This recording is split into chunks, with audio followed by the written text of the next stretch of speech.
हत्थी आ रहे ना पता नहीं आ रही इन्हों आगे बढ़ा यार दसिया कि जो ड्रग मनी उसकी क्वांटिटी ठीक है 8,10,000 रुपये हैगी काफ़ी क्वांटिटी हैगी है सो असी वेरीफाई कर रहे हैं कि किहड़े फाइनैशियल रूट राही ये पैसा इन्हों तक पहुँचा है ताकि जेकर कोई होर भी एलीमेंट हैगा कि लिंक्स है सामने ਜਿਹੜੀਆਂ ਦੋ ਗੱਡੀਆਂ ਫੜੀਆਂ ਸਰ ਨੇ ਕੋਲ ਥਾਰ ਤੇ ਇੱਕ ਦੂਸਰੀ ਇਹ ਬਾਈ ਨੇਮ ਹੈ ਜਾਂ ਚੋਰੀ ਦੀ ਮਾਲਕੀ ਵਗੈरह ਅਸੀਂ ਐਸਟੈਬਲਿਸ਼ ਕਰ ਲਾਂਗੇ ਆਰਟੀਏ ਤੋਂ ਉਹ ਤੋਂ ਬਾਅਦ ਹੀ ਕੰਫਰਮ सर एक जो आपको ये नशा के विरुद्ध जो अभियान है इसका कोई जब से शुरू हुआ है कोई डाटा मिल जाए कितने FIR रजिस्टर्ड हुई हैं कितनी रिकवरी है अब तक की इसका कंसोलिडेट करके आपको देते हैं डेटा प्रोवाइड सर जी करवा सर ये जो फर्स्ट केस है जिसमें ये कार को जला दिया था तो इनका कोई पैसे का लेन देन है या सर कोई एक्सटॉर्शन मनी इसने मांगी थी जो बाहर है नहीं ये इधर रिलेटिव ही हैगा जी जी रिलेटिव ही हैगा तो आपस में रिश्तेदार है प्राइमा फेसाई का जोड़ा हैगा वो गले सामने है कि इन्होंने पैसे का लेन देन रंजिशबाजी पुरानी चलती है सो क्योंकि दोनों रिलेटेड ही है आपस सो ये नहीं कि कोई बाहर हो गैंगस्टर ने जो एलिगेशन है कि गैंगस्टर ने एक्सटॉर्शन मनी वगैरह मंगी वो चीज़ कोई सामने नहीं आई पर लगता है कि सर किस तरीके मतलब बाहर कोई भी बैठा पंजाब ਦੇ ਵਿੱਚ ਕਿਸੇ ਵੀ ਵਾਰਦਾਤ ਨੂੰ ਅੰਜਾਮ ਦੇ ਦਿੰਦਾ ਖਾਸ ਕਰਕੇ ਜੁਵੇਨਾਈਲਸ ਨੂੰ ਜਾਂ ਫਿਰ ਨੌਜਵਾਨਾਂ ਨੂੰ ਬਰਗਲਾ ਕੇ ਜਾਂ ਪੈਸੇ ਦਾ ਮਦਦ ਦੇ ਕੇ ਲੱਗਦਾ ਨਹੀਂ ਕਿ ਇਹ ਚੀਜ਼ਾਂ ਕਿਤੇ ਨਾ ਕਿਤੇ ਭਾਵੇਂ ਫਿਰ ਉਹ ਗੈਂਗਸਟਰ ਭਾਵੇਂ ਫਿਰ ਉਹ ਕਿਸੇ ਦਾ ਰਿਸ਼ਤੇਦਾਰ ਕਿਉਂ ਨਹੀਂ ਹੈ ਇਹ ਜ਼ਿਆਦਾ ਵੱਧ ਰਹੀਆਂ ਨੇ ਪੰਜਾਬ ਵਿੱਚ देखो ये दो चीज़ें हैगी एक तो हैगा कि जी भी कोई इस तरीके की इंसीडेंट हो रही है साड़ी टीमां ने मेहनत करके उन्होंने क्रैक भी करना सो चीज़ सामने भी आ जाती जो दोषी होंगे उसके खिलाफ एक्शन भी हो जाता दूजा जोड़ा हैगा असी अपने वालों संपर्क प्रोग्राम चला के रखते हैं यूथ नाल असी जुड़ते हैं सो क्योंकि ये कोई टेंजिबल फिगर नहीं होती इसलिए आप नहीं कह सकते लेकिन जो आप इंटरेक्ट करते हैं लोगों के विचरते हैं यूथ को जाके मिलते हैं सो काफ़ी सारा जो यूथ है उन्होंने उसी गलत राह तो जान तो बचाने नहीं है so some of them get carried away but many of them are also saved by timely intervention from the administration sir ये जो कैमरास लगाए हुए हैं अभी एयरपोर्ट पर लेटेस्ट लगे हैं चालान तो कट रहे हैं इनसे अगर कोई घटना कोई हो रही है वो ऑपरेटर देख रहा है तो क्या वो हेल्प के लिए कंसर्न किसी को आगे फॉरवर्ड करता है? हाँ जी क्योंकि अभी सर सुहाना लाइट पॉइंट पर ना एक एक्टिवा को आग लगी है लेडीज़ थी उस पर आई थिंक पता नहीं किसी ने की होगी नहीं कौन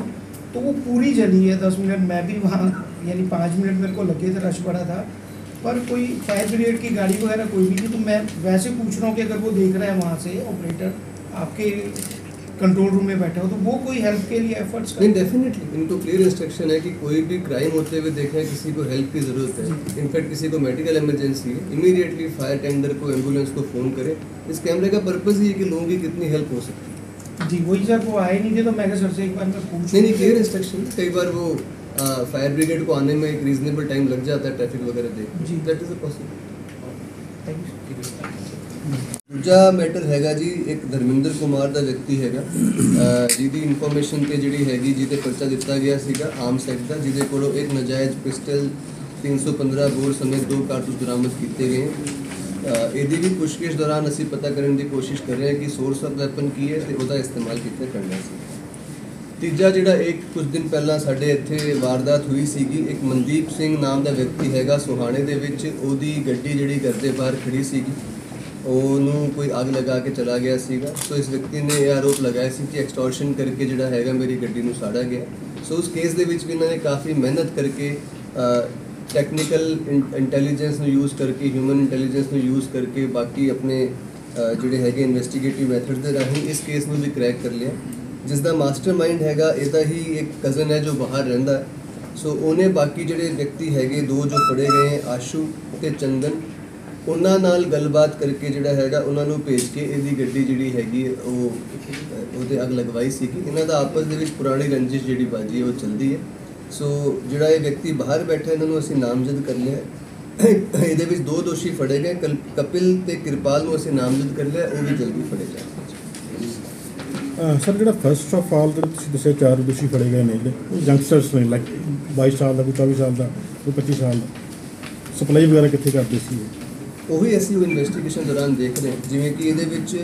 ਜਿਹੜਾ ਸਤਨਾਮ ਸਿੰਘ ਹੈਗਾ ਇਹ ਤੇ ਪਹਿਲਾਂ ਵੀ ਇੱਕ ਪਰਚਾ ਹੈਗਾ ਆਰਮਸ ਐਕਟ ਦਾ 2024 ਦਾ 12ਵੇਂ ਮਹੀਨੇ ਦਾ ਪਰਚਾ ਹੈਗਾ ਸਿਟੀ ਖਰੜ ਦੇ ਵਿੱਚ